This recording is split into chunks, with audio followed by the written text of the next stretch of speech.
you start this trade in 2K, it will be rejected. How? You are quite literally not going to believe this. Brace yourselves. Luka Doncic is a Los Angeles Laker. What is this? What the hell is this? What a shock. So a few hours ago, Sam Sarania just tweeted, Luka Doncic has been traded to the Los Angeles Lakers in a trade involving Anthony Davis and Max Christie. Put Max Christie aside. Anthony Davis is not on the Lakers anymore. Yeah. What? We are still in shock. Everybody's in shock right now. Oh yeah, welcome to the Putback Show. We're about to do a deep dive on this one. If you didn't hear, he's gone. Luka is gone from the Dallas Mavericks, and at this point, I don't know what to see. Let me let Teddy handle it right now. Let me process my thoughts, because what is this, Teddy? What is this? Tell me, what is this? No, because it's crazy for a player who took you to the conference finals and to the NBA finals, which you didn't win just a year ago. Like, it's just yesterday, and then you are like, okay, we don't see a future with you anymore. How? This is quite literally the biggest trade in NBA history.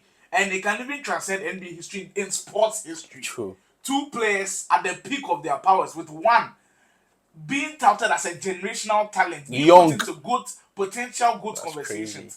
And then you let him go. Dallas Mavericks GM Nico Harrison says the reason why he entertained those trade talks. And funny enough, Luka didn't request for a trade. No. The Dallas Mavericks wanted to move on from Luka Doncic 3 days ago. They wanted someone who was defensive minded, and they believe Anthony Davis, an all defensive center, all NBA player, is a perfect fit for the Dallas Mavericks. And he says that they will win now with him, and they are prepared for the future as well. Now, this is mind blowing for me on the Lakers side, because it kind of feels like the NBA does everything to help the Lakers still be extremely relevant. We go from Magic to Kareem to LeBron to Kobe to Shaq, and now you're coming to Luka, the face of the NBA. The next 10 years. This is not real. Even if you start this trade in 2K, it will be rejected. How? This is quite literally it's mind-boggling, and I feel like this actually puts the two teams in different timelines now. So on the Lakers side, we know that they don't have any good center who can take them to the next level. They only have Hayes, who is not good enough. So now it puts the Lakers in rebuilding. We are in a rebuilding mode. So it speaks a lot to them. Adding pieces. Okay, adding pieces. You seriously cannot say the Lakers are in a rebuilding mode when they get generational talent like Luka on that team. No, because there's no way. No, because that word shouldn't be associated with the Lakers. Rebuilding Lakers is far apart. Okay, fine. It's win now. It can never be win now with the Lakers. It can never be win now with the pieces they have. I know, like, I'm not saying they'll go on to win it, okay, but that is the expectation everybody has of them right now. Like, literally win now. But I feel like with the Mavericks, it's a win now more than for the Lakers, because, and mind you, yes, or last year or this year, the early this year, AD said he wanted to play the 4. They should add a center, 5. And now he has Derek Lively, he has Landlord, and he can play the 4. We've seen him in the drop, we've seen him at the level, we've seen him play defend on the perimeter, and he's been amazing. So him playing the 4 in some possessions is going to be absolutely amazing. Himself, Derek Lively, himself, Gafford. Oh my God!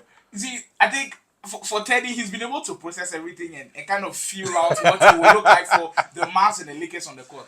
Myself, I'm still in the illusion. Like, I'm seeing the tweets and I'm like, no, this is it's not true. we are literally in a dream. It's a and then I saw CJ McCollum tweeting he's going to pack his bag now, because he knows no one he's is going to be training anytime. No one is safe. People are laughing at him saying nobody's going to train for you. But now, all of the NBA players, in fact, if you see Kevin Durant's reaction, that is all of us. Legit. Like, legit reaction. Game. A fan showed him his phone and it was like, what?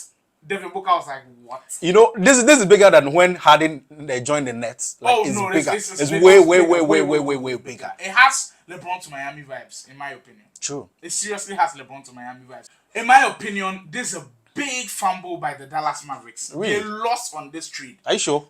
Now hear me out. You have someone who is literally the potential face of the league, in my opinion. Last year, scoring leader, 33.9 points, took your team to the NBA Finals. Since Dirk Nowitzki retired, the Dallas Mavericks were in the map. You got Luka Doncic, and he's changed the landscape of what the Dallas Mavericks look like, and you let him go. He's literally like everything in Dallas revolves around that guy right now, and you let him go. What's even crazy to me is a few days before this trade was broken, they said that the GM was listening to offers. He actually was the one who called the Lakers. Yeah. He called Rob Pelinka. I was like, Rob, Luka's on the table. Is AD around? And Rob was like, what? So that's how come they're telling me LeBron doesn't know about this, and I'm like, what? It's just a lie. He knows. He knows. They asked LeBron, okay, we're about to trade AD. LeBron is like, what? How can you trade AD? And they'll tell him later, it's for Luka. It's for Luka. And LeBron will be like, I'm sorry. Le betrayal. The GM acted like, maybe LeBron, I wouldn't say he wanted to let AD go, but this is Luka freaking Doncic. You just can't see no to him. But I feel like you literally cannot see if the GM says it's all about defense, then I don't believe it's about defense. It's more than defense. Yeah, there's something. There's something here. Because last year you had defensive wings who were able to cover him on defense. You had so many strategies to cover him on defense. Now, coming into this year, it could be maybe his injury is more than what people we are saying think. he put on weight. Yes, like they're saying he weighs 270 pounds. Maybe like, it's the theories are not. it's more than defense, and I feel like the Lakers hurriedly entered this deal because it's Luka, but it could have been more. There's more. You simply cannot pass up on the opportunity.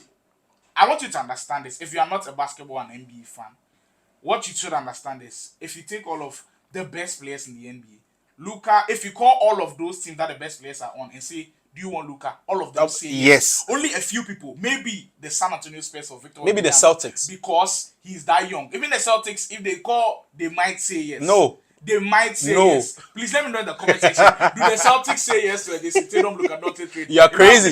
You are crazy. You are crazy. He doesn't bleed green. He doesn't bleed green. He doesn't bleed green. As a Clippers fan hearing this for the Lakers, this is devastating. Because if LeBron retires, AD is going to get injured, and that's going to be the end of it all. Now look, they have this. They have this. We thought we were going to have one on them. And the people are good, they do it again. These guys are just rigging the NBA. They don't rig. But for me, honestly, people shouldn't act like AD is not one of the best. He's one of one. AD is one of one. Yeah. And trading him to the Mavericks doesn't mean they've gone down on their stocks are down. Their stocks are up. And the funny thing is, they might actually even be a little bit better on the defensive end, especially against OKC. Because now AD is playing his favorite position. You play the 4. That 4 is playing the 5. And on different lineups, he'll play the 5. Like it makes sense for a lot of sense. But the thing is, can they carry that offensive load? Are they good enough without Luka? Because you're losing someone who scores 30 points per game. Like that is what he literally does. Can Kyrie give you that kind of production? I believe he can, but maybe not to that extent. But you put AD there, and I think it makes sense. Klay Thompson, if he plays well and they get all of the pieces together, it can actually work. But this is just the surface video for you guys to understand the magnitude of what's happening. We'll break down the X's and O's and what it means on the court for both of these two teams. But that's it. The breaking news coming to the NBA. Crazy. Luka Doncic is a Los Angeles Laker. Anthony Davis is a Dallas Maverick. Process it right there. Let me know in the comment section. And we're out for this one. We'll see you in our next video.